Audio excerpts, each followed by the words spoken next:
સુરત મંદિરની પ્રતિષ્ઠા થઈ ડિસેમ્બરમાં. બાપજીએ સમયામાં જાહેરાત કરી હતી, પ્રસાદી જે જમ્યા હશે ને એને ટાણું આવે ત્યારે મહારાજ સંભાળી લેશે. 4 ભાઈનો આખો પરિવાર સ્વામિનારાયણનો સત્સંગી. પરંતુ જે માધુભાઈ હતા, એમના બીજા નંબરના ભાઈ માધુભાઈ, એમના જે ઘરવાળા ડોશી, જેમની ઉંમર અત્યારે 70-72 વર્ષની, પણ એ ડોશી સત્સંગમાં જિંદગીમાં સ્વામિનારાયણના મંદિર નહીં ગયેલા. સ્વામિનારાયણનો વિરોધ કરે, ચીકણી કહે ચીકણી, અને સ્વામિનારાયણનું નામ નહીં લીધેલું. પરંતુ એ ડોશી સમયામાં ત્યાં એમને પેલો ત્યાં એમના દીકરા બધા ત્યાં રહ્યા છે, એમના કહેવાથી ડોશી સમયામાં આવેલા. એ કે જો હું સમયામાં આવું બધું કરી પણ ચીકણી નહીં મૂકવો, ડોશી ચીકણી નહીં મૂકવાની, બસ પણ તમે આવો. પ્રસાદ લીધો ને એમાં પેલા આશીર્વાદમાં આવી ગયા કે આ સમયાની જે પ્રસાદી જમ્યા હશે એને સ્વામિનારાયણ ભગવાન તેડવા આવશે. હવે એ ઘેર ગયા, ઘેર જઈને માંદા પડ્યા, બીમાર પડ્યા. જો 70 વર્ષની ઉંમર, બીમાર પડ્યા. બીજે દાડે એમને તાવ વધી ગયો.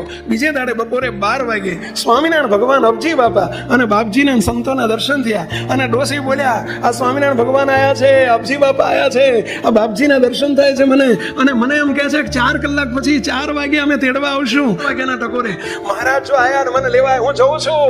મેં આખી જિંદગી સ્વામિનારાયણનું નામ નથી લીધું, પણ 2 મિનિટ સ્વામિનારાયણ સ્વામિનારાયણ સ્વામિનારાયણ સ્વામિનારાયણ સ્વામિનારાયણ કર્યું અને 2 મિનિટમાં મૂર્તિના સુખમાં ડોસીને મહારાજે લઈ લીધા. તો ભગવાન સ્વામિનારાયણના ઘેર છે, એનો પ્રભાવ છે, એમનો પ્રતાપ છે.